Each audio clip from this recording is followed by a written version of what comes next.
시청자 여러분 안녕하십니까? 미국 경제 어제와 오늘, 내일까지 함께 만나보겠습니다. 본격 미국 주식 라이브 쇼 한밤의 미주라 출발합니다. 안녕하세요, 권다영입니다. 네, 저는 오진석입니다.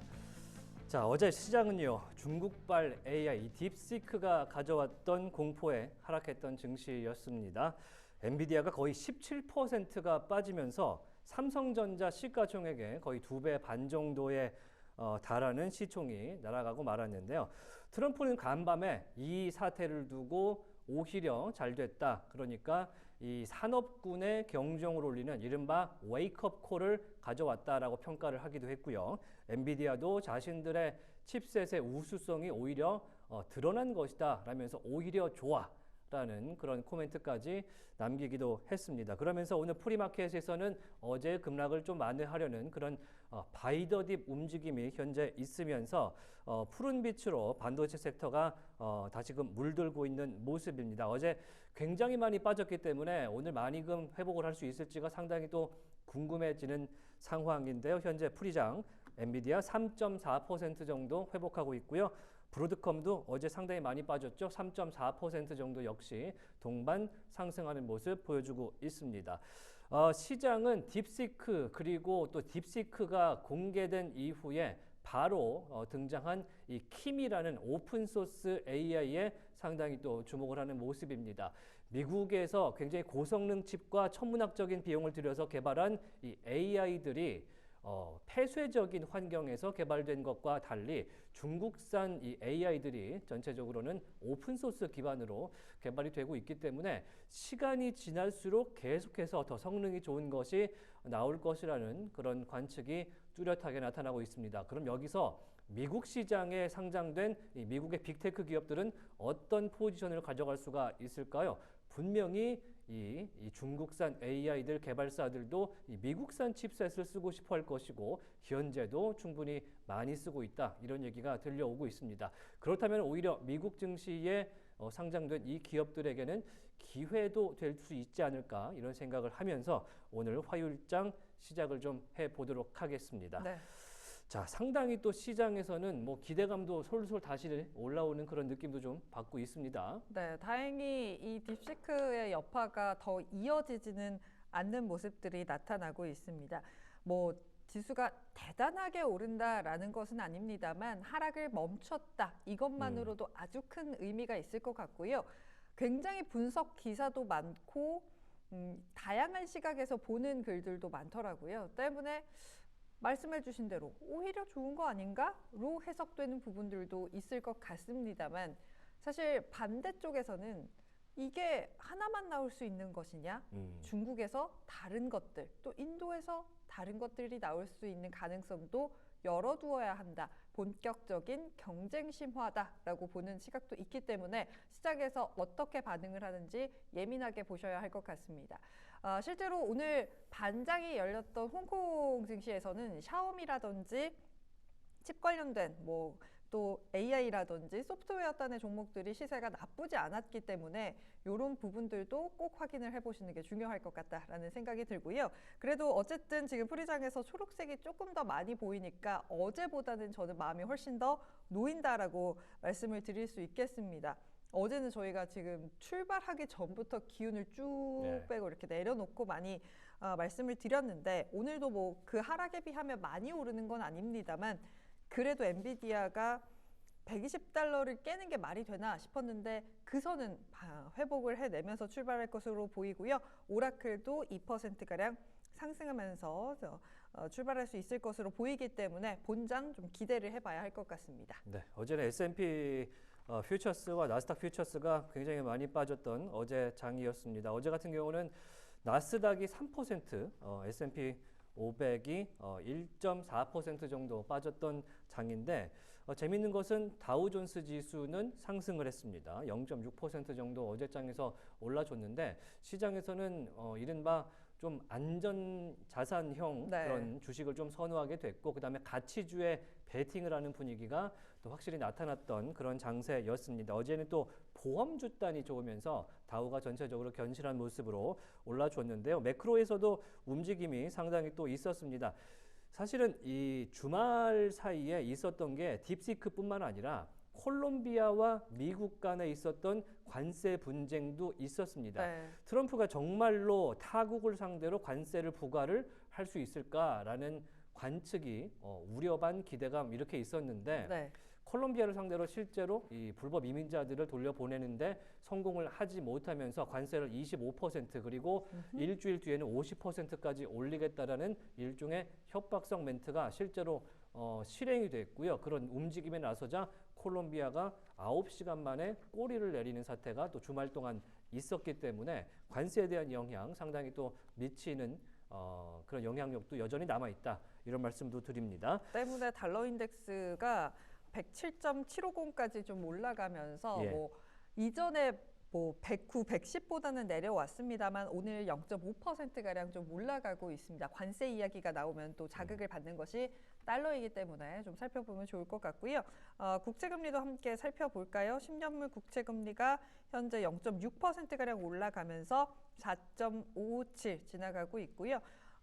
오늘 최고가가 4.577인 것을 보니 아직은 뭐 등락의 폭은 그렇게 큰 것 같지는 않은데 뭐 안정적으로 4.5 선에서 흘러갈 수 있기를 좀 바라면서 개장 기다려봐야 할 것 같습니다. 네, 시장에서 지금 기다리고 있는 이벤트가 또 한 가지가 있습니다. 오늘부터 미국의 연방준비제도 이사회에서 이 FOMC 회의에 또 돌입을 합니다. 이틀간의 회의를 거쳐서 우리 시간으로는 목요일 새벽 4시에 연준의 올해 첫 기준금리 확정치가 또 발표가 되는데 시장에서는 여전히 1월 달은 동결이다. 이렇게 거의 기정사실화하고는 있습니다만 네. 중요한 것은 동결 여부가 중요하지 않고 앞으로 트럼프 정부의 하에서 어떻게 연준의 움직임이 가져갈 것이냐 혹은 기준금리 인하 정말 혹은 인상 가능성도 있을 것이냐 이런 이야기가 나오는 파월 의장의 코멘트 기자회견이 훨씬 더 중요한 이벤트가 될 것 같습니다. 네. 현재 10년물 국채금리가 그렇게까지 변동을 하지 않는 것 또한 역시 이 FOMC의 결과를 좀 지켜보겠다라는 그런 움직임이 또 나오는 것으로 보이고요. 오늘도 지표 그리고 내일도 지표 계속해서 FOMC와 상관없이 지표들도 나오기 때문에 이 점 또한 지켜보시면 좋을 것 같습니다. 이 와중에 실적 발표가 이제 확실히 실적 시즌으로 돌입했다라는 분위기를 자아내기 시작했습니다. 네. 그래서 저희가 굉장히 볼 게 너무나 많아진 저희 그런 상황입니다. 지금 화면에 보이실지 모르겠는데 여기서부터 여기까지 저희가 지금 지금 이만큼이 지금 다 종이로 보이는데 종이고요. 이게 장전에 저희가 실적이 나온 것들을 모두 프린트해서 가져왔습니다만 네. 여러분들과 열심히 좀 나눌 수 있도록 하겠습니다. 네. 자, 오늘 시장 개장 전에 실적 발표한 기업들이 굉장히 많고요. 오늘은 방산주 위주의 실적이 좀 나온 날이었습니다. 보잉이 실적을 발표했고요. 로키드 마틴과 제너럴 모터스, 그다음에 RTX, 그다음에 로열 캐리비안 크루즈, 젯블루, 항공주도 오늘 실적 발표에 나서고요. 네. 그리고 이제 SAP, 유럽에 있는 SAP도 미국에 상장돼 있기 때문에 SAP의 실적과 관련한 이야기도 나와줬고요. 자, 오늘 지금 여러 가지 방산과 항공 관련된 실적이 좀 엇갈리는 분위기인데 네. 잘 나온 실적 하나만 먼저 말씀을 좀 드리면서 시작을 해볼까요? 잘 나와서 지금 개장 전부터 4% 이상의 상승을 보여주고 있는 건 RTX인 것 같습니다. RTX 현재 주가 프리장에서 4.7%가량 올라가고 있고요. 실적이 나쁘지 않았습니다. 지금 4분기 매출, 이익 추정치가 좋았고요. EPS가 예상치가 1.38달러였는데 1.54달러가 발표가 되면서 긍정적인 상회하는 모습들도 나타났습니다. 그래서 올해 조정 주당 순이익이 6달러에서 6.15달러인데요. 중간 지점은 추정치와 거의 일치하는 모습들도 나타났습니다.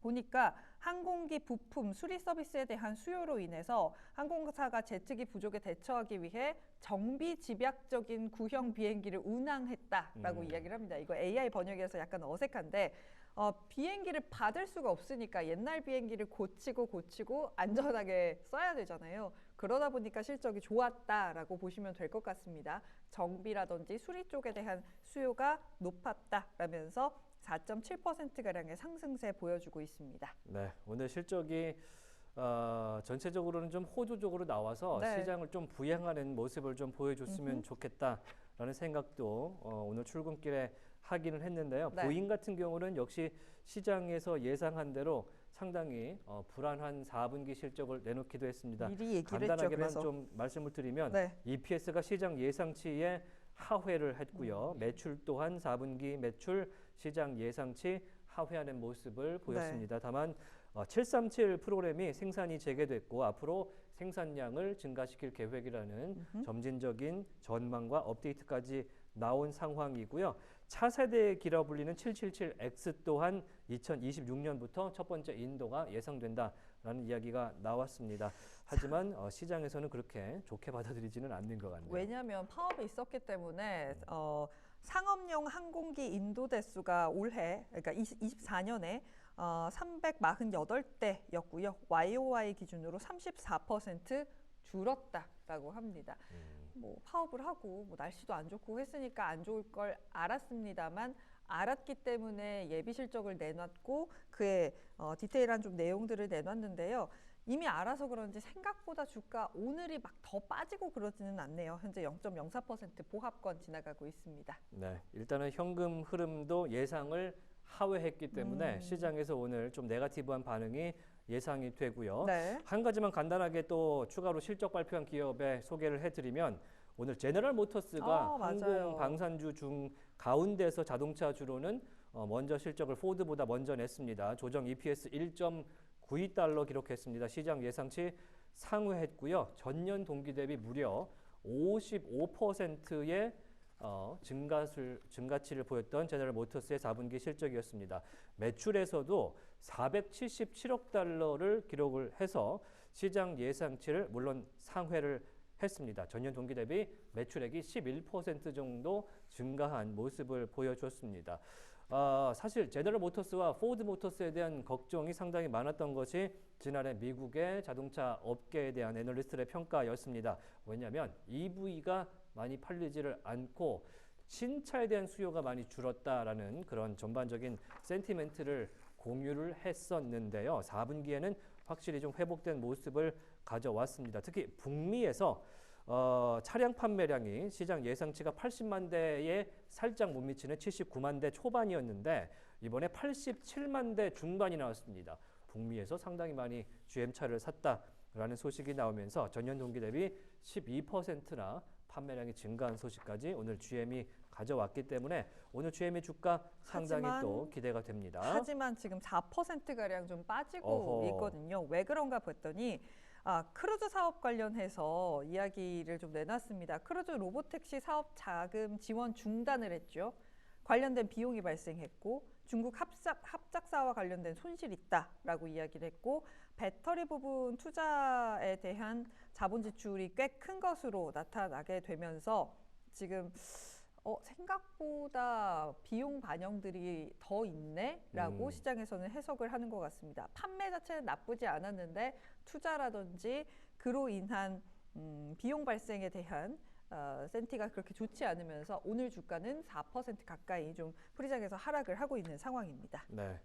크루즈 사업이 뭐 이제 빠진다고 이야기가 나왔죠. 로보택시 관련 사업을 철회하겠다라면서 우버와의 이 파트너십도 중단이 된 상태이고요. 중국의 합작사 관련된 손실 비용도 상당히 많이 발생을 했던 제너럴 모터스의 4분기였습니다. 거기다가 우리나라의 LG 에너지 솔루션과 함께 만들고 있는 배터리 관련된 합작 투자도 이 일부분의 공장의 모든 지분을 LG 쪽에 옮기는 이야기도 지난 4분기에 12월에 나왔었기 때문에 이런 비용들이 상당히 GM의 전략에 좀 치명적으로 다가왔고 오늘 같은 경우는 현재 프리마켓에서 3.5% 빠진 모습 보여주면서 현재 53불에서 움직이고 있습니다. 뭐 본장이 또 열리면 분위기가 바뀔 수 있을 수도 있기 때문에 좀 기대를 해보는 측면 가져가 보고요. 또 실적 발표한 종목 중에 오늘 또 잘 가는 게 로얄 캐리비안 크루즈입니다. 크루즈 관련된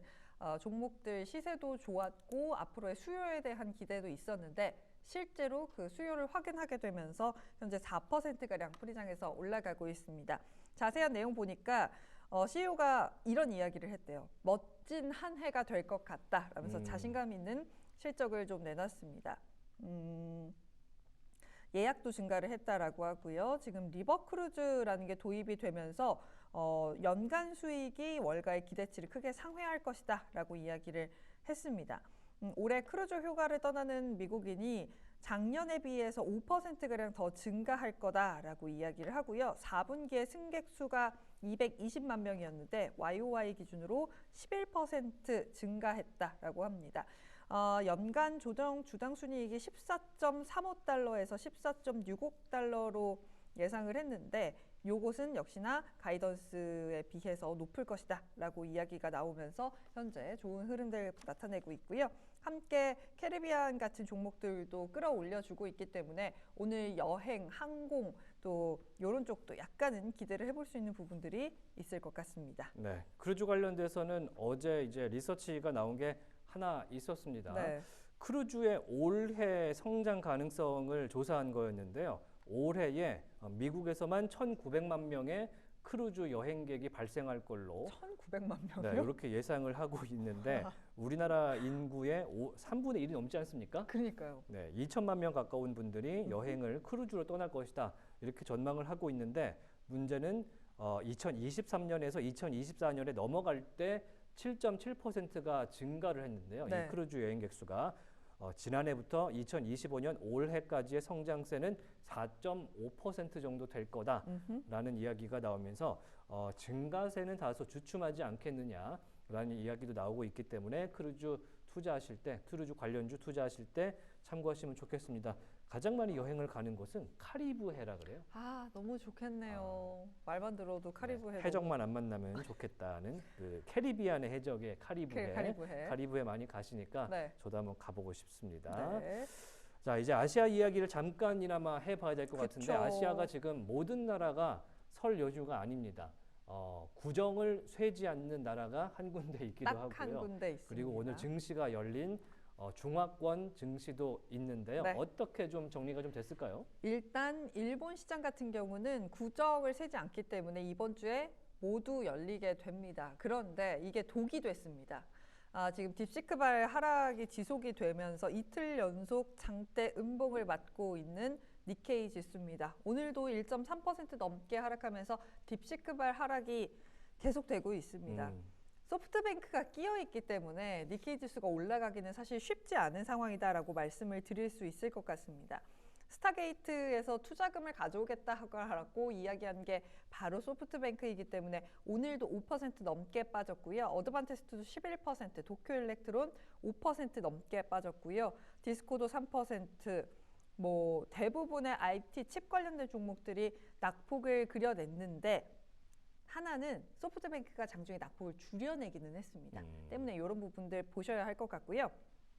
그나마 그간 상대적으로 소외됐던 은행, 부동산, 또 헬스케어 이런 쪽이 강세를 보였습니다. 다이치 상쿄라고 아마 들어보셨을 거예요. 오랜만에 2% 이상의 상승을 보여주면서 AI 단이 가면서 못 갔던 종목들이 갔다. 이렇게 정리를 해드릴 수 있을 것 같습니다.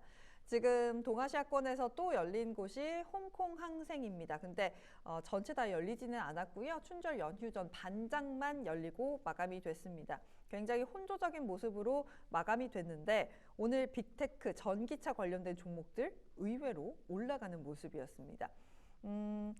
지금 경제성이 높은 오픈소스 AI 모델이 등장했다. 그럼 이거를 수혜를 받을 수 있을 것 같다라고 하면서 뭐 샤오미, 텐센트 이런 종목들 올라갔고요. 오늘 전기차 관련된 종목들도 함께 상승을 나타냈습니다. 거기에 춘절 소비에 대한 기대감 가져가면서 주얼리, 택배, 의류, 외식 이런 종목들도 2, 3% 이상의 상승을 보이면서 그나마 지수단을 좀 방어해내는 모습들도 나타났습니다. 2만 엔선 지켜내면서 마감이 됐습니다. 중국에서 사실 어제 PMI 지표가 굉장히 좋지 않게 나오면서 시장이 조금 밀리면서 중국 본토 시장이 춘절 전에 좀 마감이 됐는데요. 이 제조업 PMI가 왜 이런 건지 얼마나 나쁜 건지 좀 분석한 글을 가져와 봤습니다.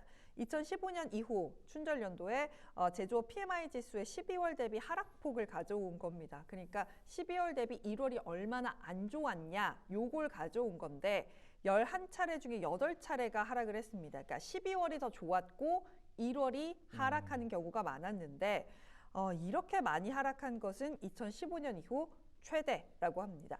건축 부분 PMI에서도 공통적으로 15년 이후에 가장 큰 하락폭을 기록했다라고 하고요. 지금 제조업 PMI에서 수요 대비 생산의 하락폭이 크고요. 춘절 이전 재고 조정이라든지 11월, 12월 조기 반등 영향이 크다라고 해도 약간은 불안정하다라고 이야기를 하고 있습니다. 춘절 이전 재고 조정이라든지 11월, 12월 조기 반등 같은 경우는 트럼프가 들어서기 전에 혹은 당선이 되고 나서 재고 물량을 챙기려던 전 세계의 흐름 때문에 PMI 지수가 좋았다라는 평가를 받고 있는데요. 그걸 생각해도 좀 불안하다라고 보고 있습니다. 중국 정부에서 굉장히 민감하게 보는 차이신 PMI가 31일 금요일에 발표가 됩니다. 이것도 만약에 하락을 하게 되면 오히려 2월 재정 집행 가속화가 예상된다라는 분석도 있었습니다. 생각보다 돈을 부었는데 PMI 지수 전반적인 경제가 살아나지 않네. 그렇다면 더 큰 이야기를 준비해야겠다. 이렇게 해석하더라고요. 그래서 31일에 발표되는 중국의 차이신 PMI 지수도 꼭 확인을 해보셔야겠다라는 생각이 들어서 좀 가져와 봤습니다. 네. 이게 말씀을 듣다 보니까 딥시크의 바람이 분 어제와 주말간 그리고 중국에서의 이 PMI에 대한 분석이 또 완료가 될 예정인 오는 금요일 31일이죠. 네. 금요일장이 우리 시장 그리고 미국장에도 굉장히 또 중요한 장세가 되지 않을까 그쵸. 생각이 또 됩니다. 네, 금요일 이것도 그리고 그런 게 있습니다. 금요일 끝나고도 주말장이잖아요. 그렇죠. 금요일이. 그러다 보니까 이 여파를 한 번에 맞을 가능성이 있기 때문에 이제 오늘부터 시작되는 미국장이 어떤 반등과 어떤 반응을 보이는지도 굉장히 중요할 것 같다라는 생각이 듭니다. 만약에 좀 중국 시장이 열렸으면 이거를 전 세계에서 이렇게 보고 있네를 좀 볼 수 있는데 이제부터 중국 시장도 거의 열리지 않기 때문에 깜깜이니까. 네, 약간은 좀 불안한 마음도 있습니다. 거기다가 31일이 되면은 미국 시장은 PCE 지수가 31일 날 나온다는 점도 네. 말씀을 드리겠습니다. 결전의 날 같은 느낌이 그러네요. 듭니다. 네. 자, 미국장으로 넘어와 보도록 하겠습니다. 조금 전에 저희 방송 시작할 때 오늘 지표가 하나 나온 게 있어서 숫자만 먼저 체크하고 넘어가도록 하겠습니다. 오늘은 10시 반에 내구재 주문 건수가 나오는 날이었습니다. 시장 예상치가 내구재 주문 건수 12월치인데요. 죄송합니다. 네, 12월치를 봐야 되는데요. 자꾸 넘어가네요. 자, 0.3% 시장에서 예상을 했는데 마이너스 2.2%가 나왔습니다. 주문 건수가 마이너스로 돌아가 버린 그런 지금 주문 건수를 보고 계시고요. 종전치가 1.2% 마이너스였는데 마이너스 2%로 하향이 됐습니다. 내구재 주문 건수가 11월치도 1.2% 마이너스에서 마이너스 2%로 더욱더 마이너스치가 커졌다라는 말씀드리고요.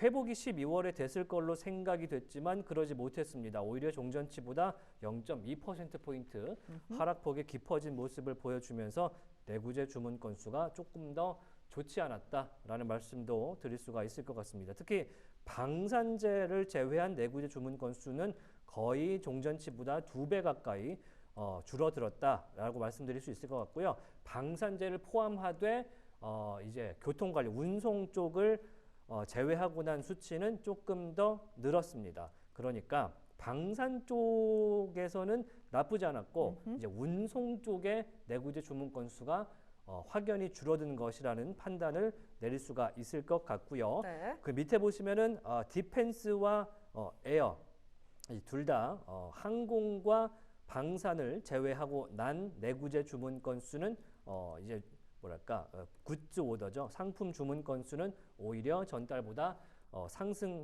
전달보다는 줄었지만 시장 예상치 상회한 모습도 볼 수가 있습니다. 네. 이제 전체적으로는 12월에 내구재 주문 건수가 일단 헤드라인이 줄어들었고 코어도 줄어든 모습을 보여줬기 때문에 이 점 체크를 좀 해보시면 좋을 것 같고요.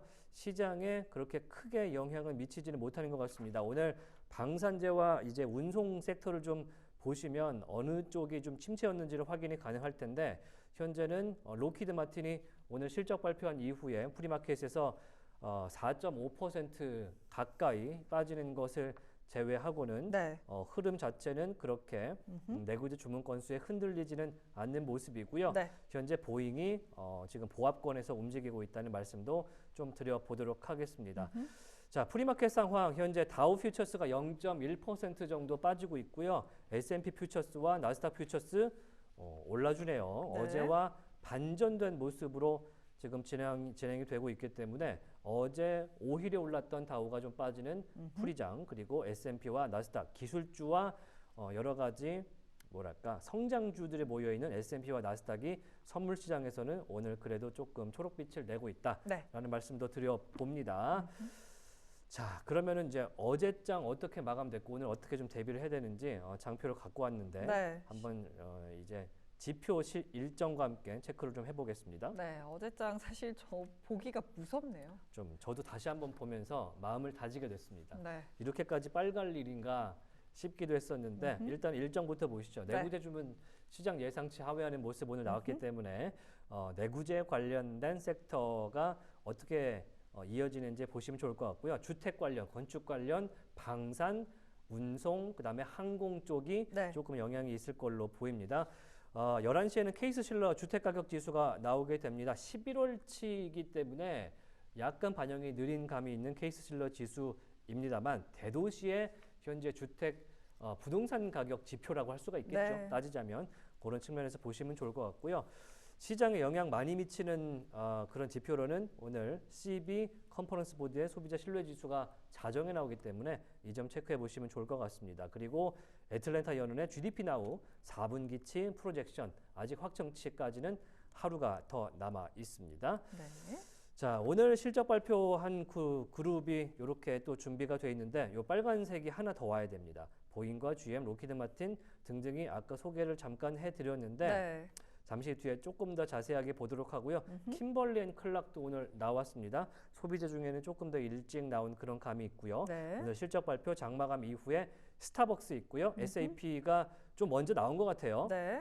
그리고 로지텍 여러분들 많이 쓰시는 키보드랑 뭐 모니터나 마우스 많이 쓰시는 이 로지텍. 네.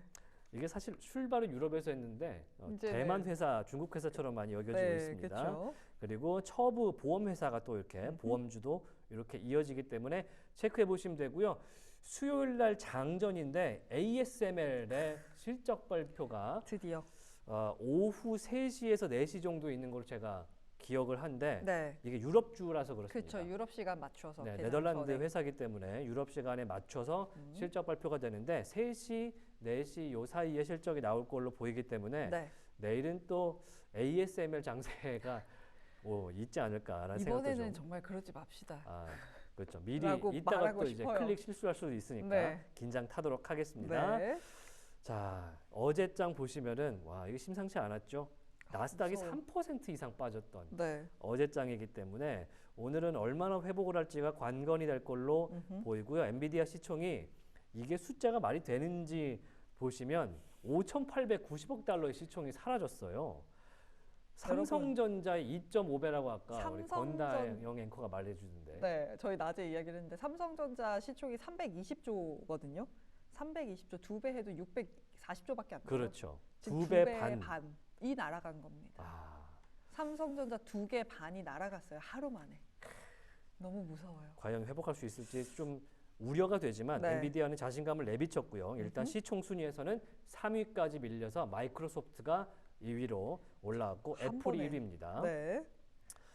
자, 이렇게 보시면은 이 엔비디아 투자자분들이 어제 가슴이 좀 많이 아프셨을 거라고 그러니까요. 생각하는데 네. 그만큼 조금 더 이제 뭐 긍정적으로 생각을 할 수도 있겠다라는 생각도 해보지만 어제는 좀 그렇게 기분이 썩 유쾌하진 않았습니다. 그러군요. 네, 그런 측면이 있었고요. AT&T가 어제 실적이 나오면서 상당히 호조적인 모습도 보여줬다. 그리고 어제는 이 그놈의 딥시크 때문에 에너지와 반도체 AI 섹터가 모두 침강 쓸어 내려갔죠. 그래서 에너지가 많이 또 유독 빠졌습니다. 가뜩이나 불안했던 지번호바였거든요. 실적이 안 좋았는데 이제 주가는 올랐으니까 사실 실적 그래서 막 다 뜯어서 분석을 했잖아요. 예. 가격이 올랐니 어쨌니 이연이니 아니니 했는데 이렇게 어제 맞았죠. 21.5%가 네. 주의번호바가 빠졌는데 G보노바는 그래도 에너지 중에 굉장히 많은 손길이 닿고 있는 회사이기 때문에 체크해 보시면 좋을 있죠. 것 같다라는 말씀도 드리고요. 자, 나머지 흐름은 이렇게 화면으로만 보여드리는데 네. 장세 자체는 나쁘지 않았어요. 지금 나스닥 100과 S&P 500과 나스닥 종합도 오른 기업이 네. 나스닥 종합을 제외하고는 더 많았습니다. 네. 그렇기 때문에 오늘 흐름 조금 더 긍정적으로 이어갔으면 한다는 말씀을 드리고요. 네. 헬스케어주가 최근에 흐름이 좋고 금융 섹터가 최근에 흐름이 좋다는 점까지 공유를 좀 드리면서 어제장은 이렇게 간단하게만 보도록 하겠습니다. 마음 아프니까 간단하게만 예, 보시죠. 너무 많이 어쨌든, 보면 네. 어제장은 약간 뭐랄까 이렇게 찍은 네. 뭔가 마음속에 스샷을 저장해 놓는 그런 날이 될 것 같아요. 네. 어쨌든 어제 그 하락을 딛고 지금 S&P 500과 나스닥이 올라가기는 하는데 본장까지는 좀 기다려 봐야 할 것 같고요.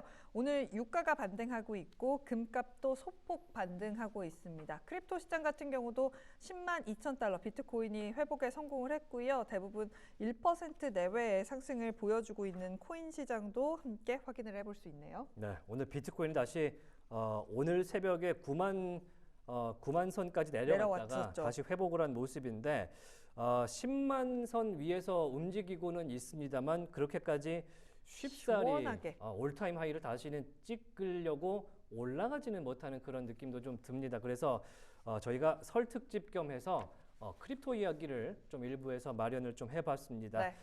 오늘은 디파이 농부 조 선생으로 더 유명하신 언디파인드 랩스의 대표이신 조동현 대표와 함께 이야기를 나눠볼 텐데요. 트럼프 대통령이 최근에 국가 전략 사업으로 이 크립토를 또 꼽고 있기 때문에 상당히 궁금한 점이 많기도 한 그런 섹터입니다. 어떤 이야기를 나눠볼지 한번 먼저 만나보도록 하겠습니다. 안녕하십니까? 네, 안녕하세요. 반갑습니다. 네, 온라인에서는 사실 디파이 농부 조 선생이라는 이제 닉네임으로 훨씬 더 유명하시고 알트코인에 엄청난 인사이트를 가지신 분으로 유명하시기도 한데 저희 방송에 이렇게 설 연휴에 밤늦은 시간에 나와 주셔서 너무나 감사하다는 말씀 드리면서 시작을 좀 하도록 하겠습니다.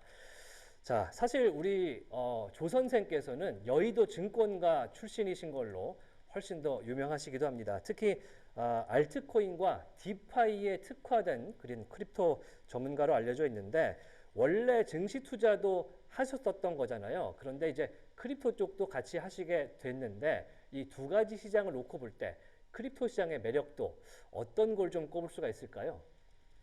개인적으로는 두 시장 모두 이제 경험을 해봤지만 이 블록체인 시장 자체가 더 변동성도 크고 그에 따른 또 리턴도 훨씬 더 큰 시장인 것 같아요. 근데 제가 나이가 조금 다소 좀 젊다 보니까 조금 위험을 감수하더라도 조금 더 큰 리턴을 위해서 어떻게 보면 코인 시장이라고 하죠. 한국에서는 코인 시장으로 조금 전문성을 조금 좀 옮겼고요. 제가 근데 좀 말씀드리고 싶은 거는 주식 시장하고도 좀 비슷하게 이 코인 시장도 내러티브 기반으로 좀 흘러간다는 거예요. 이제 그러니까 기술에 대한 새로운 기술이 나올 때마다 이 유동성의 유입이 좀 가속화되고 그에 따라서 어떤 가격에 대한 어떤 상승분도 같이 따르기 때문에 충분히 기술적인 것을 이해하고 또 앞으로 나올 기술을 이해할 수 있다면 이 코인 시장도 투자자분들이 좋은 리턴을 좀 얻으실 수 있는 하나의 좀 시장이 아닌가 그렇게 생각하고 있습니다. 네. 자, 이제 크립토 이야기를 본격적으로 좀 들어가 볼 텐데 뭐 어쩔 수 없이 우리 증시 프로그램이다 보니까 크립토와 연결해서 이야기를 먼저 말씀을 좀 여쭤보도록 하겠습니다. 지난주에 트럼프 취임 이후에 크립토 관련 행정명령을 좀 늦게나마 일단은 사인을 하게 됐고요. 그러면서 SEC에서 SAB 121이라는 이 회계 지침까지 폐기를 하면서 상당히 은행권의 이 크립토의 포문까지 열게 됐습니다. 그럼에도 이 크립토 시장이 사실 이번 주까지만 오면서 시장의 하이프를 크게 받지는 못하는 분위기인데 그 이유 뭐라고 좀 보고 계십니까? 일단 개인적으로는 이제 말씀 주신 대로 이제 행정명령 후 4시간 만에 스텝 121 회계 이제 규정이 이제 폐지되었습니다. 기존에 이제 스텝 121 이제 회계 규정을 살펴보면은 은행이나 기관들이 이제 이 가상화폐를 이제 커스터디, 즉 보관할 때 이제 보관한 것을 이제 부채로 잡아라라고 하는 하나의 이제 규정이었고 이것을 폐지한 것입니다. 근데 우리가 알아야 될 것은 뭐냐면 기존 가이드라인을 이제 폐지한 것이지 이제 신규 가이드라인이 아직 승인돼서 어떻게 보면 시행되고 있지 않거든요. 그렇기 때문에 우리가 기대했던 것처럼 은행이나 기관들이 앞으로 이 블록체인 시장에서 더 많은 유동성을 끌고 오기 위해서는 좀 시간이 좀 필요합니다. 그렇기 때문에 사실 가격적으로 반영이 안 되었다 저는 생각하고 있습니다. 네, 네. 네. 계속해서 이야기 좀 나눠보도록 하겠습니다. 트럼프 이야기로 좀 더 이어가 보도록 하겠습니다. 트럼프가 취임 3일 전에 밈코인을 내놨습니다. 그래서 말도 안 되는 상승률과 또 하락률을 보여주기도 했습니다. 취임하고 나서 어디 있냐 물었더니 모르겠는데 라는 답변도 함께 내놨는데 시장을 흔들면서 좀 나타나긴 했는데 이게 과연 시장에 좋은 요소일까? 라고 생각들지는 않거든요. 트럼프의 밈코인 어떻게 보시나요? 전 개인적으로 이제 좋다고 생각하는 사람 중에 이제 한 명입니다. 대부분의 사람들이 이제 트럼프 민코인이 나왔을 때 어떤 투기성 자금을 더 자극시키는 거 아니냐. 어떻게 보면 투기자본들이 이제 가격을 올리고 더 많은 피해들을 양상하는 거 아니냐라는 것에 이제 포커싱해서 많은 기사도 내보냈었는데요. 근데 실질적으로 이 블록체인 시장에 오랫동안 있어 본 결과 이번 이제 트럼프 민코인의 발행 자체는 유동성을 굉장히 많이 웹2 시장에서 웹3로 옮기는 하나의 계기가 됐어요. 한 예로서 이제 트럼프 이제 민코인이 1월 이제 18일 날 이제 발행이 되었는데 3일 만에 신규 유저만 27만 명이 유입되었고 그다음에 2조 원 이상의 거래량과 그다음에 2천만 달러의 수수료가 이제 발생됐습니다. 근데 2021년 이후 이런 어떤 큰 신규 유저들의 유입이 없었었거든요. 근데 어떻게 보면 이 밈코인이라는 것을 통해서 더 많은 유저들이 이 웹3 시장으로 좀 들어왔다. 그것이 어떻게 보면 우리가 바라던 이제 크립토 대중화가 이제 시작된 거 아닌가라고 좀 볼 수 있고요. 좀 재밌었던 건 뭐냐면 이 그 아이폰이나 이제 그 안드로이드 폰 이제 쓰시는 분들은 이제 앱 마켓플레이스가 있잖아요. 한때 이제 1월 18일부터 이제 3일 동안 무인샷이라는 어플리케이션이 1위를 차지했어요. 그것만큼 이제 기존 웹2 시장의 사람들도 이제 크립토 시장에 굉장히 많은 이제 관심을 이제 갖는 것으로 이제 좀 상징적인 좀 의미가 있었다고 좀 볼 수 있을 것 같습니다. 네. 네. 일단은 뭐 약간의 비판도 있을 수는 있겠지만 시장에 크립토 시장에 유저들을 유입하는 효과는 분명했다라고 보시는 것 같습니다. 뭐 밈코인을 뭐 매도하는 데는 이유는 사실 없기 때문에 그렇죠. 무슨 확실히 이제 유저를 유입하는 유인 효과는 분명했던 걸로 지금 확인이 되고 있습니다. 자, 이번에는 알트코인 얘기도 좀 진행을 좀 해봐야 될 것 같아요. 뭐 먼저 무수히 많은 알트코인들이 세상에 존재하죠. 뭐 거의 지금 뭐 셀 수도 없는 수준의 알트코인들이 많은데 사실 알트코인은 수명도 짧은 데다가 시장 내러티브가 이제 가져가게 되는 그런 알트코인, 메인 알트코인들도 굉장히 또 단기 수익도 크니까 여러 가지로 하입이 왔다 갔다 굉장히 또 변동성이 있는 것 같습니다. 지금 알트코인이 갖고 가는 내러티브, 이 주요한 트렌드는 뭐로 보고 계십니까? 지금 현재 우리가 좀 주목해야 될 내러티브는 이제 스테이블 코인의 이제 성장을 좀 주목해야 된다 생각하고 있어요. 이 스테이블 코인은 1달러와 동일한 가치를 가진 이제 하나의 코인이라 보시면 되고, 예를 들어서 이제 유저분들이 1달러를 입금을 하시면 이제 블록체인 네트워크 상에서 1달러에 상응하는 하나의 코인이 이제 발행이 되는데 그것을 이제 스테이블 코인이라고 합니다. 근데 이 스테이블 코인이 현재 지난 21년도 정고점을 좀 돌파하고 있습니다. 기존 이제 상승장 2021년부터 2022년까지 이제 이어졌던 상승장에는 180 빌리언 달러 정도 이제 스테이블 코인이 이제 발행을 했었었는데 지금 현재 집계되는 것으로는 220 빌리언 달러가 이제 시장에 어떻게 보면 계속적으로 발행이 되고 있는 것 같아요. 그래서 지난 상승장 대비 20% 정도 이제 상승했다 좀 보시면 될 것 같고 우리가 그러면 스테이블 코인 발행량이 증가하는 것에 왜 집중을 해야 되냐면 바로 이 스테이블 코인은 결국 알트코인이나 비트코인의 매수세로 이제 작용할 수 있기 때문입니다. 대부분 이제 스테이블 코인 발행량이 증가할 때마다 이 자금은 대부분 이제 디파이 섹터로 이제 자금이 이제 유입되게 되고, 이 디파이 sekto로 유입된 후에 이제 많은 알트코인의 어떤 시장 가격을 이제 올리는 효과가 있었었는데요. 지금 이것이 어떻게 보면 진행 중이다라고 시청자분들께서는 이해하시면 좀 될 것 같습니다. 그래서 우리가 좀 관심 갖고 봐야 될 분야는 바로 스테이블 코인과 디파이 섹터다라고 좀 보시면 될 것 같아요. 네, 스테이블 코인과 디파이 섹터 봐야 한다라고 답변 주셨습니다. 미국 증시에서 RWA 소식이 나오고 있습니다. 우리나라에서도 이야기하고 있는 STO 한 번쯤은 다 들어보셨을 것 같아요. 토큰 증권보다 더 큰 개념이라고 하는데 지금 블랙록이라든지 JP모건, 피델리티가 미국채를 토큰 기반으로 거래를 하고 있지 않습니까? 이것에 대해서 어떻게 생각하시는지, 시장에서 의미하는 바가 있을지 이런 점도 좀 궁금하거든요.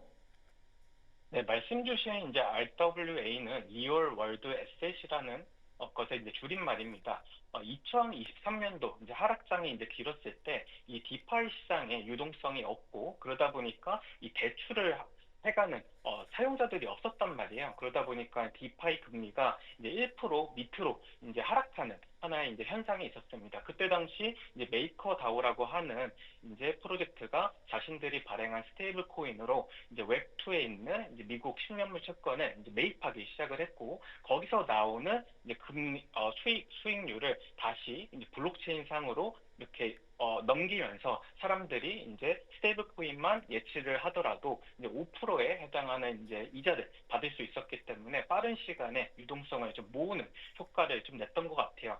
2023년도에 메이커다우로 이제 시작된 RWA가 굉장히 큰 성과를 이루었고, 그 후로 2024년부터 많은 디파이 프로토콜들이 이제 미국 10년물 국채를 이제 매입하기 시작을 했어요. 그래서 굉장히 재밌는 건 뭐냐면, 전 세계 미국 국채 보유 국가 순위 중에 크립토의 자금이 이제 17위를 차지하고 있고요. 한국보다 이제 많은 사실 미국의 어떤 10년물 국채를 좀 갖고 있다 보시면 될 것 같아요.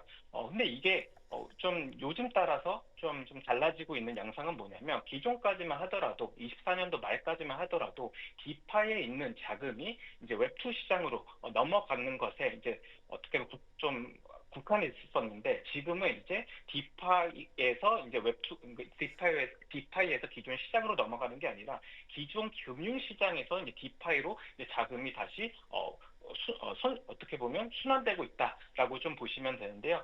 최근에 굉장히 많은 그 기관들이 이제 디파이로 이제 여러 가지 어떤 하나의 테스트를 해보고 있는 것 같아요. 한 예로는, 근데 블랙락 같은 경우는 이제 자신들이 토큰화된 이제 펀드를 이제 발행을 했고, 그 발행된 그 토큰화 펀드의 이제 수익 증권을 이제 담보로 이제 스테이블 코인을 이제 발행하기 시작했습니다. 그래서 이제 기관 투자자들은 자신들이 갖고 있는 금융 상품을 담보로 해서 스테이블 코인을 발행할 수 있게 되었고, 그 스테이블 코인을 가지고 디파이 내에 이제 커브 파이낸스 같은 이제 프로토콜에 예치만 하더라도 이제 1%에서 3% 가량의 어떤 추가 수익을 얻을 수 있는 새로운 시장이 열렸거든요. 그렇기 때문에 기관들이 계속적으로 자신들이 이미 기투자했던 이제 금융 상품을 이제 담보로 스테이블 코인을 발행해서 이제 추가 수익을 얻으려고 하는 하나의 좀 새로운 하나의 그 어떤 트렌드가 형성이 되었다. 그렇게 좀 보시면 좀 될 것 같아요.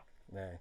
확실히 이제 토크나이제이션이라는 흐름 속에서 뭐 지금 우리 시청자분들께서 웹2와 웹3와 디파이에 대한 궁금증이 좀 많으실 것 같은데, 네. 시대가 조금 더 전방위적으로 토큰화 시대로 가고 있다. 그리고 그 안에서 사실은 레거시 금융사들이 훨씬 더 최전선에서 움직이고 있다.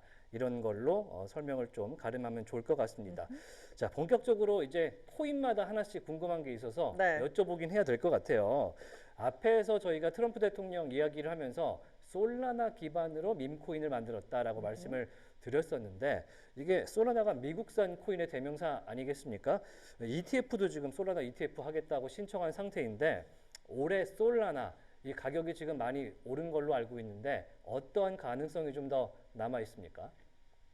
일단 많은 이제 분들께서는 솔라나 ETF가 이제 이번 연도에 되냐 안 되냐, 이것에 굉장히 큰 주목을 좀 하실 것 같아요. 근데 이제 블록체인에서 이제 조금 현업으로 있는 분들은 그 점도 중요하지만 솔라나가 이제 이더리움보다 훨씬 더 사람들의 관심을 많이 받고 있다는 것이 어떻게 보면 여러분들이 조금 더 좀 주목하셔야 될 부분인 것 같아요. 기존까지만 하더라도 이제 모든 이제 코인의 가치는 탈중앙화라는 개념에서 이제 시작이 되었습니다. 그렇기 때문에 이더리움의 이제 핵심 가치였던 탈중앙화 이것이 이제 사람들에게 굉장히 이제 설득력이 있었고 그렇기 때문에 이제 기관 투자자나 일반 투자자들도 이제 이더리움을 이제 매수하는 그런 어떤 현상이 있었었는데 이제 이 흐름이 이제 솔라나로 조금 이어지고 있습니다. 솔라나는 이더리움보다 당연히 탈중앙성은 좀 떨어지지만 이더리움보다 나은 점은 뭐냐면 사람들이 빠르게 거래할 수 있고 여러분들이 이제 트랜잭션이라는 거래를 이제 하나 발생시켰을 때 그 거래를 굉장히 여러분들이 불편함 없이 이제 어떻게 보면 거래하실 수 있는 하나의 환경이 좀 만들어졌다고 생각하시면 될 것 같아요. 근데 이번에 이제 밈코인 시장이 이제 도래를 하면서 이더리움보다 솔라나가 더 큰 가치를 조금 받고 있습니다. 그 이유는 바로 솔라나가 갖고 있는 익스큐션 레이어가 다른 어떤 이더리움이나 기존에 있던 알트 레이어 1보다 훨씬 더 빠르기 때문입니다. 그렇기 때문에 이런 빠른 익스큐션 레이어를 활용해서 이제 하나둘씩 이제 필러 앱들이 이제 등장을 하고 있고 대표적으로 앞서 말씀드린 이 문샷이라고 하는 하나의 어떤 그 어플리케이션이나 하나의 아니면 디파이 내에 이제 주피터라고 하는 이런 프로젝트들이 이런 그 빠른 익스큐션 레이어를 활용해서 사람들이 어떻게 보면 웹2에서 사용하는 어플리케이션과 같은 유저 경험을 할 수 있게 블록체인상에서 좀 만들어가지고 이제 큰 각광을 받고 있고 이것이 어떻게 보면 이 블록체인상에서 가장 많은 거래량이 이제 발생하는 것도 솔라나고 그다음에 거기서 나오는 수수료도 가장 크기 때문에 솔라나의 이제 가격이 우상할 수 있다라고 하는 좀 목소리가 많이 좀 모아지는 것 같습니다. 네. 확실히 이제 솔라나 기반에서의 많은 킬러 앱들이라든지 여러 가지 토큰들이 발행이 되다 보니까 많은 수의 유저와 거래자들이 몰리는 것 같다. 이런 상황을 볼 수가 있었습니다. 그러면 문제가 뭐냐? 이 솔라나 자체가 이더리움 킬러라 그래서 데뷔를 했던 걸로 제가 기억을 하고 있는데 여전히 이더리움은 시가총액 2위고 상당한 의미가 있는 알트코인 대장 아니겠습니까? 그런데 이더리움 ETF까지 나온 상태에서 서학개미 분들도 많이 찾으신단 말이죠. 그런데 왜 이렇게 못 움직이고 있습니까? 이게 굉장히 이제 여러분들이 궁금하실 거예요. 근데 대부분 저도 이제 여러 이제 채널을 통해서 이제 글도 이제 올리긴 했지만 이더리움의 핵심 가치였던 탈중앙화가 이제는 사람들한테 그닥 중요하지 않게 좀 되었다는 게 가장 큰 원인인 것 같아요. 이더리움은 사용하시다 보면은 굉장히 느리고요. 그 다음에 굉장히 비쌉니다. 근데 우리 같이 뭐 밈코인이나 아니면 다른 코인을 빠르게 거래해야 되는 그런 어떤 사람들은 사실 이더리움 위에서 그것을 하려면 어떻게 굉장히 이제 비효율적이거든요. 그렇기 때문에 이제 솔라나를 이제 대신해서 찾는 것이고요. 근데 이런 것들이 굉장히 사람들한테 이더리움은 앞으로 더 커질 수 없다라고 하는 하나의 센티먼트를 만든 것 같고 반대로 솔라나는 이더리움만큼 커질 수 있냐라는 질문에 솔라나가 이제 앞으로 이더리움보다 커질 수 있다라고 하는 하나의 센티먼트를 좀 만든 것 같아요. 사람들이 갖고 있던 이념보다는 실질적으로 이제 사용성이 사람들은 더 어떻게 보면 큰 가치로 좀 작용하고 있는 게 아닌가라는 생각이 좀 들고 있습니다. 네. 네. 네, 솔라나와 이더리움 또 비교해서 좀 이야기를 나눠봤습니다. 주식 이야기로 조금 끌고 가보자면 사실 23년, 24년 이 미국 주식을 끌어올렸던 게 바로 AI거든요. 근데 이 크립토 시장에서는 AI 메타가 생각보다는 그렇게 뭐 큰 영향을 준 것 같지는 않다라는 생각이 듭니다. 크립토 시장에서 AI의 수혜 가능성이 열려 있을까요? 어떻게 보세요? 일단 그 말씀 주신 대로 이제 주식 시장에서는 뭐 엔비디아나 뭐 여러 가지 어떤 AI 관련된 이런 주식들이 많은 큰 상승을 했었는데요. 사실 이 그 가상화폐, 그러니까 이 크립토 시장에서도 이 AI가 올해 가장 큰 하나의 화두기도 했었습니다. 그리고 많은 분들께서 이제 AI 관련된 이제 코인이 이제 가격 상승이 좀 더디다라고 생각하시는 이유는 뭐냐면 아직 시장에 나온 AI 코인들이 많지 않습니다. 여러분들이 가장 알고 계신 게 뭐 월드코인이나 아니면 니어나 아니면 비텐서라고 하는 이제 타오라고 하는 이제 코인이 대표적으로 있는데요. 근데 그 코인들 자체는 아직까지 시장에서 하나의 어떤 유즈 케이스를 만들지 못했어요. 근데 우리가 봐야 될 건 뭐냐면 중앙화 거래소 말고 탈중앙화 거래소에서 굉장히 많은 AI 코인들이 가치 상승을 좀 보이고 있습니다. 대표적으로는 이제 AI16Z라고 하는 하나의 이제 코인 자체는 이제 디파이에서 이제 어떻게 보면 탈중앙화 거래소에서 이제 시작이 되었는데요. 이게 굉장히 의미가 큰 건 뭐냐면 이 친구들이 AI 관련된 이제 프레임워크를 만들고 있고 이 프레임워크에 여러 가지 어떤 네트워크들이나 아니면 여러 가지 어떤 기능들을 탑재해가지고 굉장히 빠르게 좀 성장하고 있습니다. 출시된 지 이제 3달에서 4달 정도 이제 지나고 있는데 시가총액이 이미 이제 1조 원이 넘어가고 있는 상황이고요. 아직 이런 어떻게 보면 나온 지 얼마 되지 않았기 때문에 중앙화 거래소에서 이 토큰을 지원하지 않았고 그렇기 때문에 많은 일반 유저들은 AI 코인들이 좀 더디게 간다라고 생각하시는 것 같아요. 근데 이 코인 자체가 처음에 나오기 3달밖에 안 됐다고 말씀드렸잖아요. 근데 3달 동안 이제 몇 배 상승했냐라고 하면은 이미 한 20배에서 30배 정도 상승했었습니다. 그렇기 때문에 이런 어떤 탈중앙화 거래소 시장에서는 이미 AI에 대한 기대감이 충분히 반영이 되고 있다. 단지 이것이 중앙화 거래소에 상장이 안 되었기 때문에 사람들이 이제 모르는 것뿐이다라고 좀 말씀드릴 수 있을 것 같고 이 외에도 뭐 AI XBT 같은 이제 코인들은 이제 트위터죠. 바로 X 같은 소셜 미디어에 연동해가지고 현재 그 블록체인 관련된 이제 뉴스 기사의 마인드 쉐어를 거의 60% 정도 차지하고 있습니다. 그 말은즉슨 그 트위터에서 많은 사람들이 이제 블록체인 얘기하고 이제 인공지능 얘기할 거잖아요.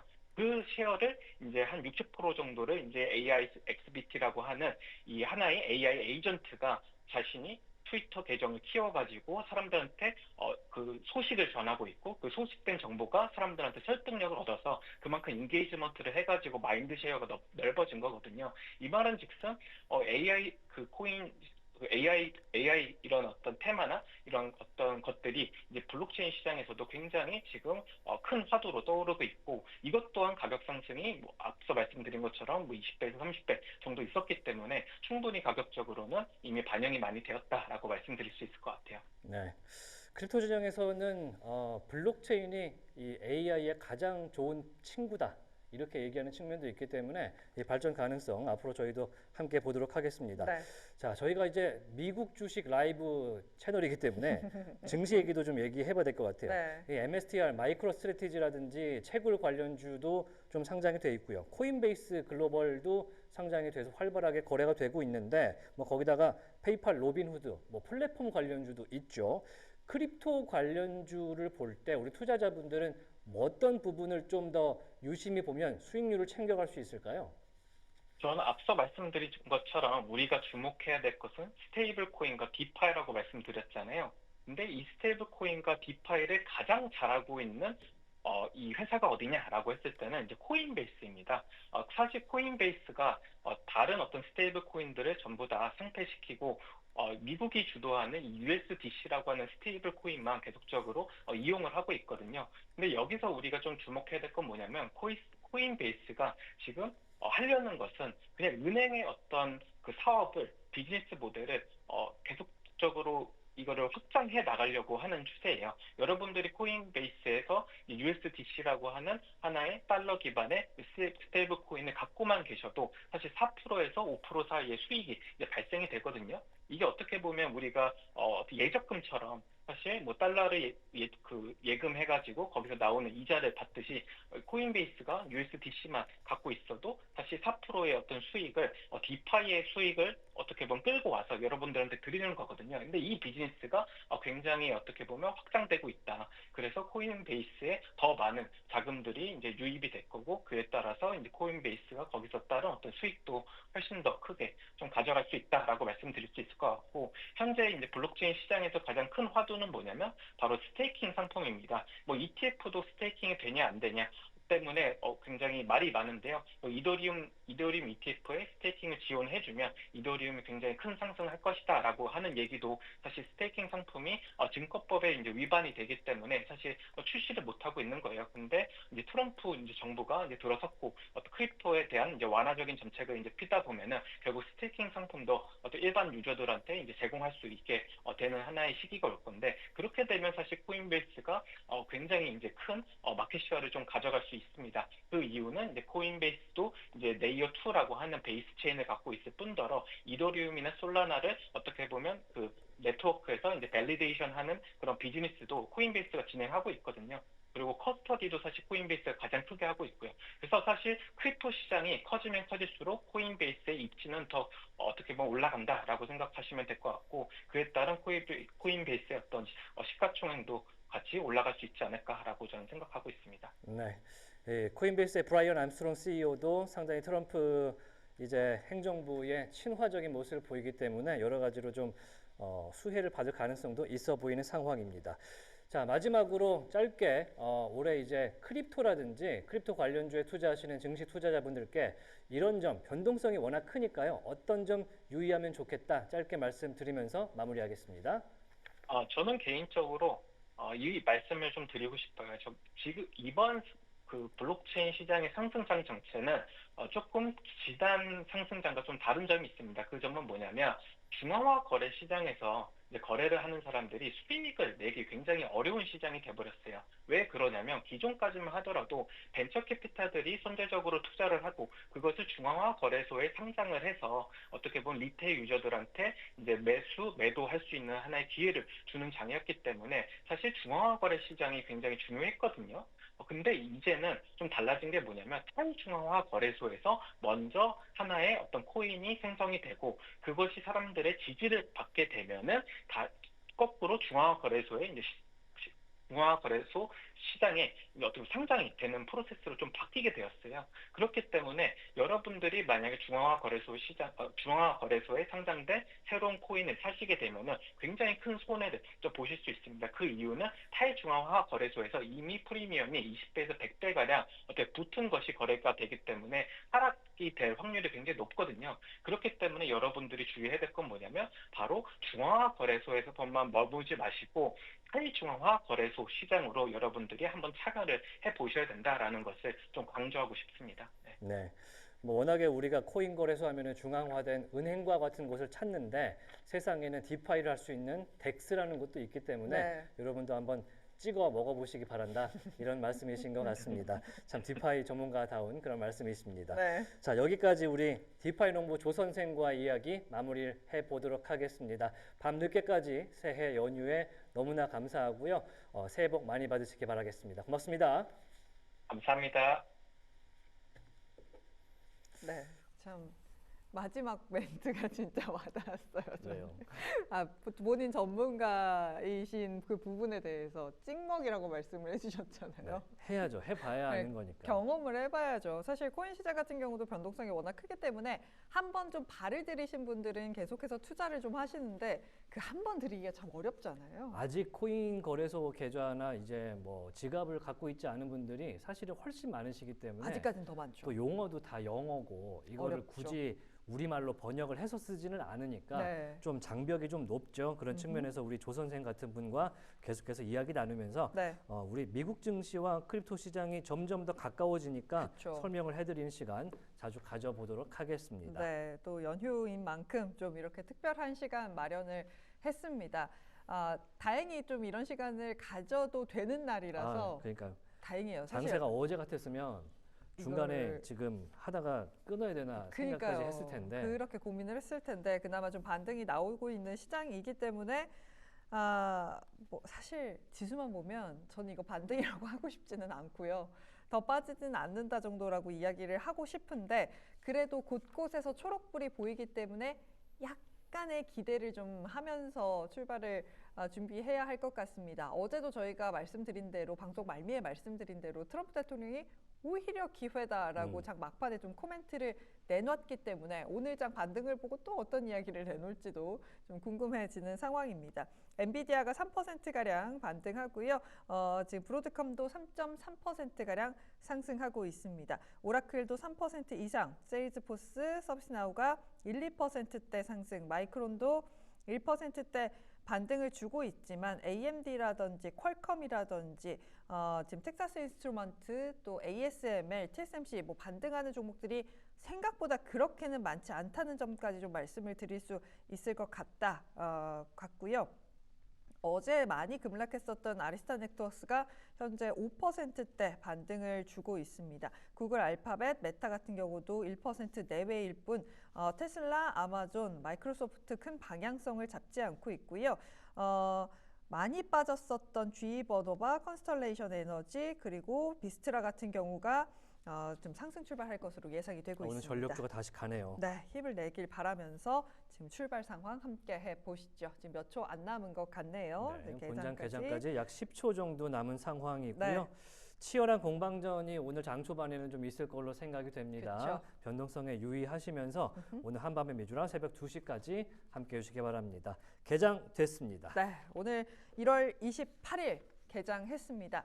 월요일장 너무 버겁게 출발을 했기 때문에 오늘은 좀 어찌됐든 간에 좀 힘을 내줬으면 좋겠다라는 마음으로 제가 뜸을 이렇게 웃음 들여봤어요. 지을 수 있어 너무 다행이에요. 너무 다행입니다. 지금 다우가 0.07% 소폭 그래도 초록불은 켜나면서 출발을 하고 있습니다. 44,744포인트고요. S&P 500도 6,000선은 지켜내면서 출발을 합니다. 6,027포인트 0.25% 상승이고요. 나스닥이 0.4% 반등입니다. 러셀 2000이 1% 하락, 빅스 지수가 1%가량 하락이고요. 지금 다우 같은 경우는 어제 좀 버텼기 때문에 상대적으로 좀 더 약한 모습입니다. 리프레시를 한번 해볼게요. 근데 오늘은 지금 엔비디아와 브로드컴, 메타가 오를 뿐 아쉽게도 확실히 불구죽죽한 색깔이 훨씬 더 많이 보이는 출발 상황입니다. 엔비디아가 2.7% 반등하면서 120달러 선은 지켜냅니다. 121달러 출발하고 있고요. 브로드컴도 2.6%대 강세 207달러 회복에 성공을 했습니다. AMD도 출발하고 나서는 초록불이네요. 현재 116달러 지나가고 있고요. 텍사스 인스트루먼트가 하락세, 마이크론 같은 경우는 1% 강세고요.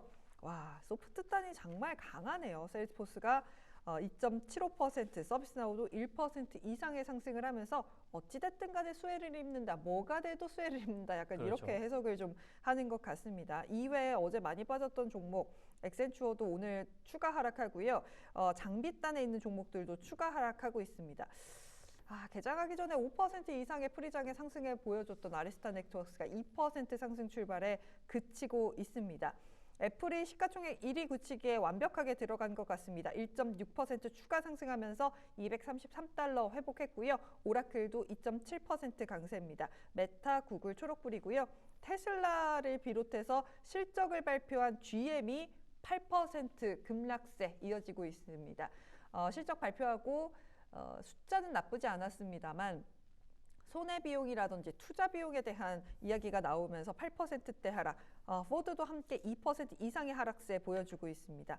잘 버텼었던, 어제는 그나마 버텼었던 컨슈머 디펜스가 지금 하락에 자리를 잡고 있고요. 지금 보잉이 4% 강세, 로키드 마틴은 5%대 하락을 보여주고 있습니다. 지금 보잉이 갑자기 이렇게 오르는 이유가 보잉의 CEO가 에어포스 원 프로그램에 대해서 머스크와 협의 중이다라는 에어포스 이야기를 지금 방금 좀 내놨어요. 그래서 프리장에서 이런 흐름이 아니었었는데 지금 5%까지 빠르게 올려붙이고 있는 상황이다라고 말씀을 드릴 수 있을 것 같습니다. 드디어 새 비행기 타나요?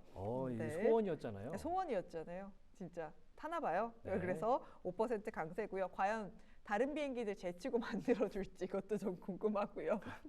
RTX 실적 발표 잘하고 5.3% 강세.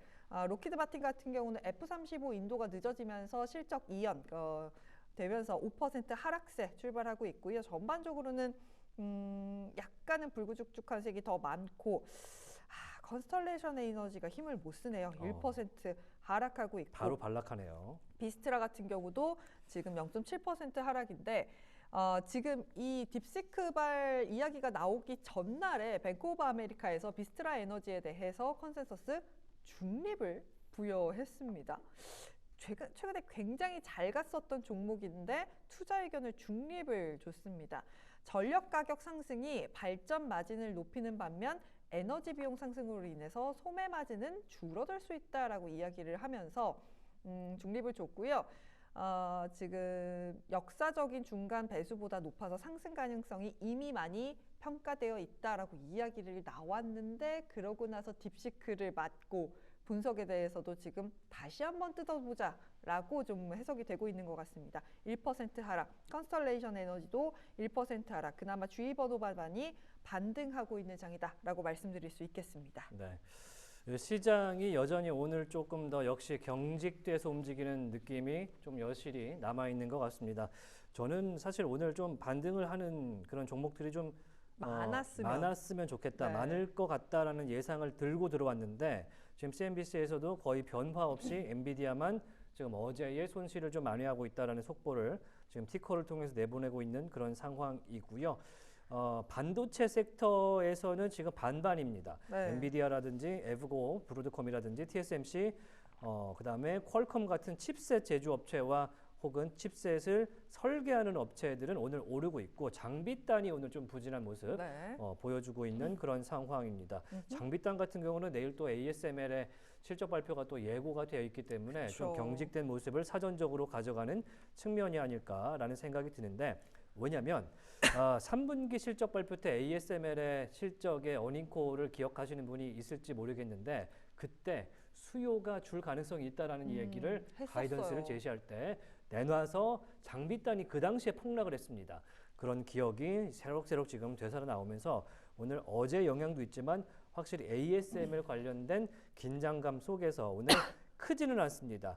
램리서치만 오늘 1.8% 정도 빠지고 있고요. 네. 그다음에 KLAC 오늘 0.56% 정도 빠지면서 현재 주가 $700 바로 밑에서 움직이고 있습니다. 내일 ASML의 실적 발표가 오후 우리 시간으로 한 3시에서 4시 사이에 나온다고 하니까요. 이 점에도 상당히 긴장을 가져가 주시면 좋을 것 같고요. 자, AMD가 오늘 주가가 역시 1% 정도 빠지고 있는데 이게 약간 반반인 것 같습니다. AMD 자체는 오늘 멜리우스에서 목표 주가는 변동이 없었고 $129를 줬네요. 목표 네.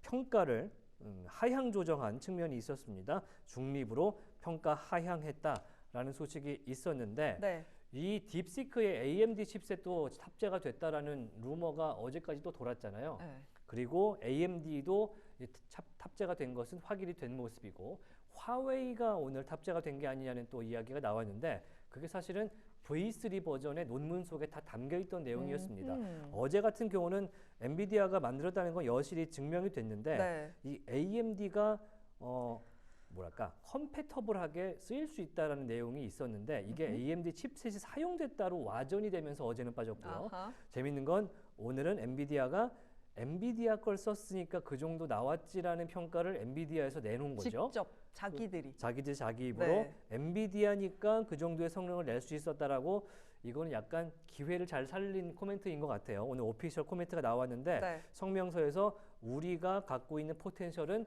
현재 더 나은 칩셋도 있기 때문에 더 높다라는 식으로 긍정적인 요소로 평가를 했으나 네. 오히려 그 부분에서는 AMD는 실제로 쓰인 건 아니었으니까 네.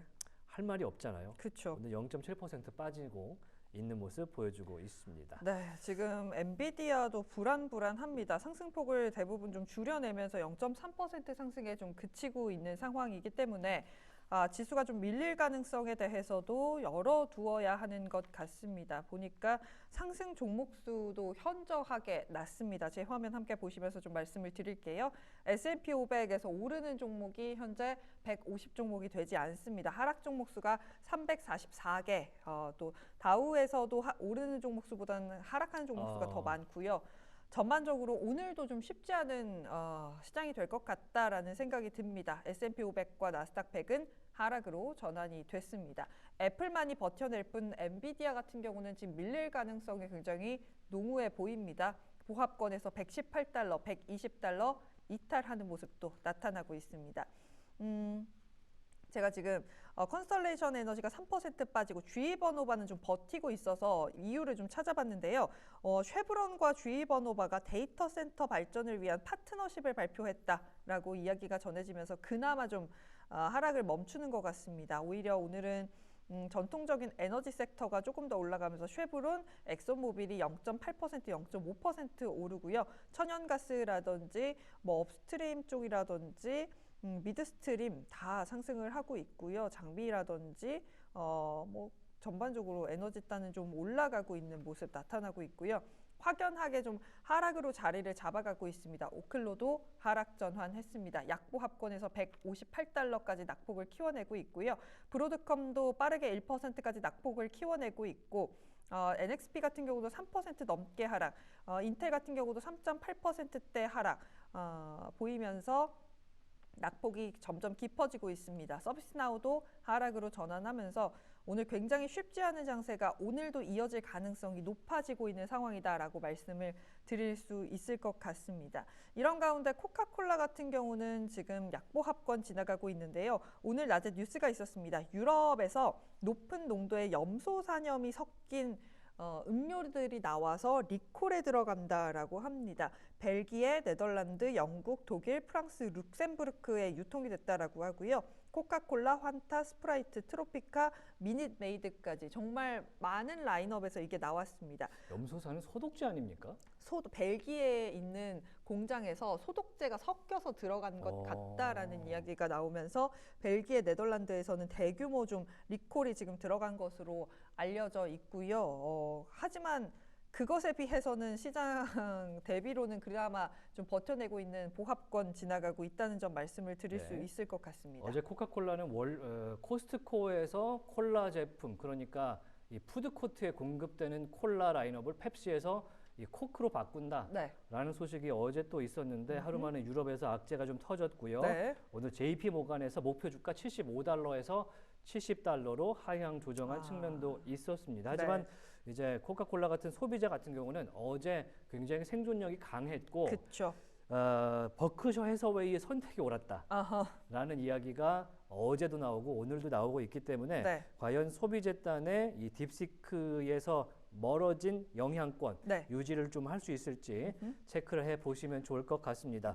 시장 분위기가 조금씩 어두워지는 분위기입니다. 오늘 제너럴 모터스가 실적을 발표를 호조적으로 했지만 여러 가지 비용 문제가 나온 제너럴 모터스, 오늘 현재 주가가 무려 8.7% 이상 빠지는 모습을 본장 들어서면서 보여주고 있고요. 현재 주가 50불 11전 지나고 있는데 GM에 대해서는 계속해서 좋은 이야기가 사실 더 많이 나왔던 측면이 있었어요. 미국 내에서 판매를 잘 해야 하는 GM인데 그거에 맞춰서 라인업도 잘 가고 있다라고 좀 이야기가 나왔었는데 생각보다 실적 발표하고 세로뉴스로 강하게 좀 해석을 하는 양상이 있네요. 60달러의 목표 주가를 제너럴 모터스에 제시를 하면서 업사이드가 지금 딱 20% 나오는 그런 목표 주가거든요. 그래서 앞으로 상당히 제너럴 모터스가 트럼프 행정부에서 수혜를 받을 가능성이 있다. 이 자동차의 회복세가 가시권에 들어왔다라는 코멘트를 남겼지만 오늘은 크게 하락하는 모습을 또 보여주고 있고요. 포드 모터스 세트로 같이 보면요, 3.2% 빠집니다. 그리고 유럽 기반의 스텔란티스, 미국에는 지프 브랜드로 많이 팔리고 있죠. 스텔란티스가 오늘 1.8% 현재 빠지면서 포드와 스텔란티스가 모두 두 자릿수의 주가를 좀 버텨내는데 굉장히 힘겨운 모습을 보여주고 있습니다. 테슬라는 오늘 2.3% 정도 빠지는 모습인데요. 테슬라가 유럽권에서의 이 노조와의 좀 힘겨운 사투를 계속해서 벌여주고 있습니다. 지난해 3분기에는 이 노르웨이 테슬라와 좀 노조와 싸우는 측면이 있더니 오늘은 스웨덴의 전기 노조가 그러니까 스웨덴 테슬라 노조가 아니고 스웨덴의 전기 노조, 노동조합인데 전기 노조라고 있겠죠. 엔지니어 노조가 테슬라를 불법적인 전기 공사를 했다는 혐의로 고발했다. 이런 소식이 좀 들어와서 하방 압력을 받고 있는데 사실 테슬라가 그것 때문에 내리는 것 같지는 않고요. 내일 장마감 이후에 테슬라가 실적 발표를 내놓게 되는데 실적을 발표하면 4분의 3 정도 실적 발표 이후 하락했던 테슬라의 70% 이상의 확률로 그렇죠. 4분의 3 정도 하락을 했었던 걸로 제 기억이 나는데 이번에는 어떻게 될지 좀 기대는 해봅니다만 여러분들 출고 대수 다 알고 계시잖아요. 이제는 숫자의 문제가 아니죠. 이제는 얼마나 테슬라가 앞으로 자기들이 내놓은 로드맵을 실천을 하는지가 지금 중요한데 그 중에 중심인 AI가 이 중국제 딥시크에게 일단 한번 밟히고 지나가고 있습니다.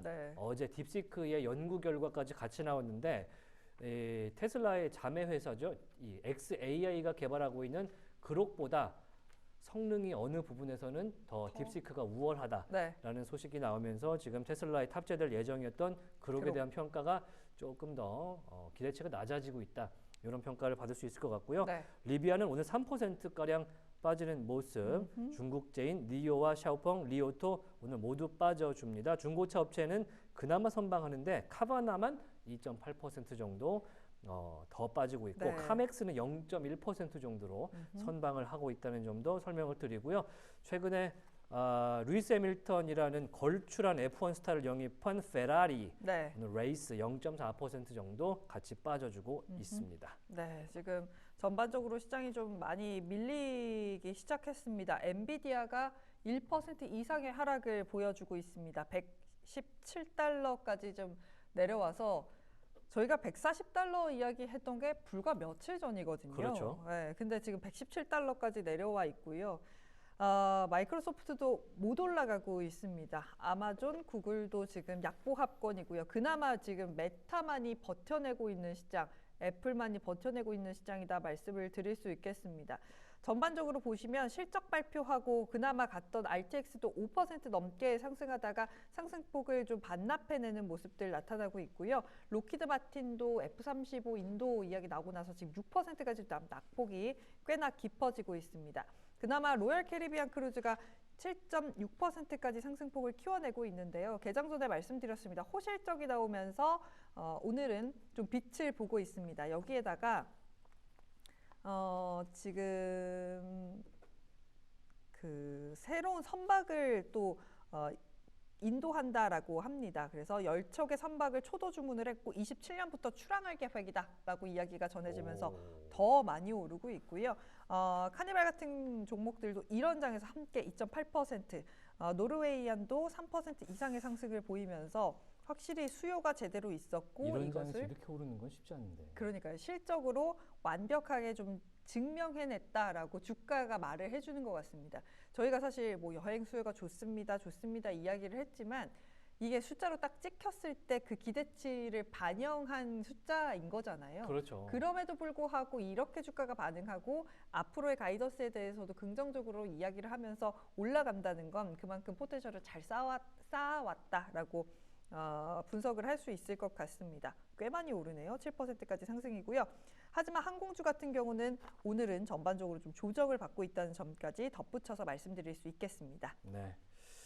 자, 조금 전에 들어온 소식 하나만 짧게 전해드리면 쉐브론이 GE 보노바와 함께 전력 네. 공급에 협력하기로 했다는 소식까지 들어왔습니다. 저희는 여기서 1부를 좀 마무리를 하고요. 2부에 더 재밌는 이야기가 준비가 돼 있으니까요. 기대해 주시기 바랍니다. 2부에서 뵙겠습니다.